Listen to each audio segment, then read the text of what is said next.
Di surah An-Nisa ayat 94.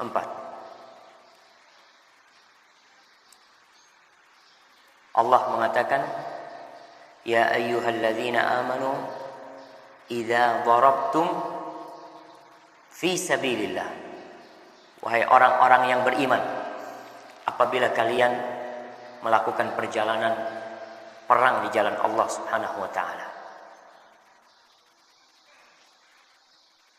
fatabayyan. Ingat kalimat fi sabilillah. Berangkatnya kaum muslimin benar-benar di jalan Allah, bukan di jalan kekuasaan, bukan keinginan disebut bahwa mereka adalah pejuang. Karena kita tahu Rasulullah SAW pernah ditanya tentang seorang yang berperang. Ada yang berperang hamiyah, perangnya itu hanya karena fanatisme kelompok. Dan kita lihat kadangkala terjadi perang saudara gara-gara apa? Ya gara-gara hamiyah, kelompoknya, kabilahnya. Ada yang berperang untuk mendapatkan harta rampasan perang, nggak ada lainnya.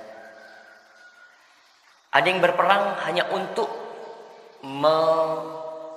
menunjukkan eksistensi diri.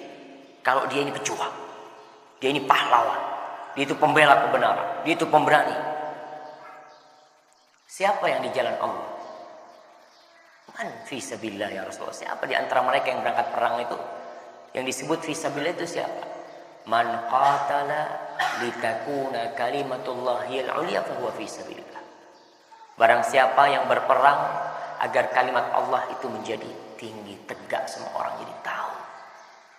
Itu yang fi sabilillah. Kalau yang niatnya untuk fanatisme kelompok, yang niatnya untuk harta rampasan perang, yang niatnya untuk riya, maka tentunya itu tidak disebut fisabilillah.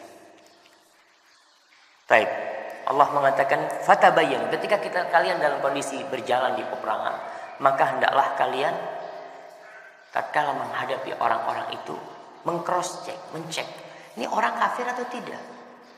Baik, orangnya orang kafir, baik, boleh dibunuh atau tidak? Karena kita tahu orang-orang kafir yang ada perjanjian dengan umat Islam nggak boleh dibunuh. Terkadang orang mau, pokoknya semua kafir dibunuh. Tidak. Rasulullah SAW pernah mengajarkan genjatan senjata dengan orang-orang Mekah selama 10 tahun genjatan senjata itu. Mulai tahun ke-6 Hijriah. Sehingga mereka masuk ke Mekah, nggak apa-apa orang Islam. Orang kafir mau ke Madinah, tafadhal. Karena memang ada perjanjian di antara mereka. Maka kita perlu mengadakan cek yang sebenar-benarnya ketika khususnya urusan darah ini. Ayat ini disebutkan sebab turunnya itu ketika sebagian sahabat dalam kondisi peperangan mereka melewatin salah satu orang dari Bani Sulaim. Jadi mereka dalam perjalanan, ada orang dari Bani Sulaim lewat, orang itu sedang mengembala kambing. Ketika lewat, orang ini mengucapkan salam. Assalamualaikum. Apa kata para sahabat? Dia nih mengucapkan salam karena takut aja sama kita. Jadi pura-pura jadi orang Islam. Bunuh. Langsung dibawa kambingnya sama mereka. Dapat tuh harta rampasan perang. Maka turun ayat ini. Allah mengatakan kepada mereka, kalau kalian sedang, wahai orang-orang beriman, apabila kalian idza darabtum fi sabilillahi fatabayyanu wa la taqulu liman alqa ilaikumus salama lasta mu'mina. Jangan engkau mengatakan kepada orang yang mengucapkan salam kepada kalian, kau bukan orang mukmin. Salam ini kan tanda dia muslim ya. Ketika dia mengucapkan salam, ya sudah kita terima zahirnya. Batinnya itu urusannya Allah. Ingat kisahnya Usamah bin Zaid. Ketika dalam satu peperangan, ada ketika dia mengejar musuh bersama dia sama orang Ansar, dikejar musuhnya mau ditebas, tahu-tahu orang itu mengatakan asyhadu an la ilaha illallah.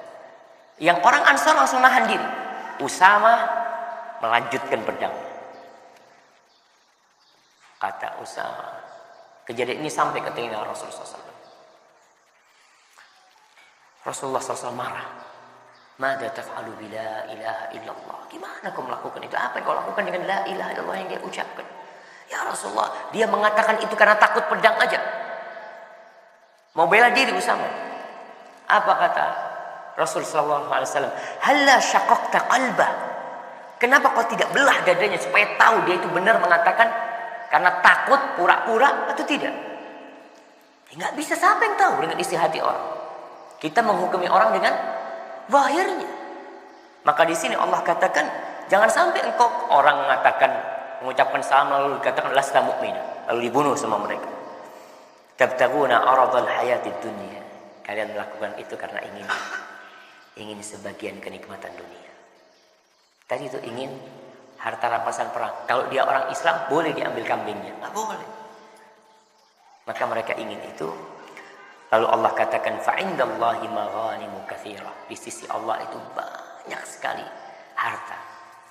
Kalau kalian berbicara tentang harta ini, banyak di sisi Allah yang Allah bisa mencukupi kalian dengan hal itu. Kadzalika kuntum min qabl. Di sini Allah mengingatkan, kalian dulu juga seperti itu. Kalian dulu juga belum beriman. Famannallahu alaikum. Lalu Allah memberikan kemuliaan kepada kalian sehingga kita bisa kalian beriman. Harta kalian terjaga, diri kalian terjaga dengan kalian beriman. Fatabayyanu. Maka Allah katakan kalian hati-hati. Tolong benar-benar dalam urusan darah itu tidak bergampang-gampangan jemaah. Dan kita tahu hukum membunuh seorang mukmin dengan sengaja. Man qatala mu'min wa man yaqtul mu'minan muta'ammidan fajazaohu jahannam. Balasan buat dia itu neraka jahanam yang bunuh dengan sengaja. Yang membunuh orang kafir yang ada perjanjian dengan Islam, apa kata Nabi alaihi salatu wasallam? Man qatala mu'ahadan lam yaruh raihatal jannah. Barang siapa yang membunuh orang kafir, lihat orang kafir yang ada perjanjian dengan umat Islam. Tidak dalam kondisi perang. Ada gencatan senjata, ada hubungan diplomatik, saling menjaga di antara dua negara ini. Yang membunuh orang kafir itu, maka dia tidak akan mencium bau surga. Padahal yang digembar-gemborkan ketika membunuh itu masuk surga. Nabi SAW mengatakan kau tidak akan mencium bau surga. Lalu Allah katakan innallaha kana bima ta'maluna khabira. Allah itu maha tahu dia secara detail. Khabir ini yang maha mengetahui secara detail apa yang kalian lakukan. Allah tahu.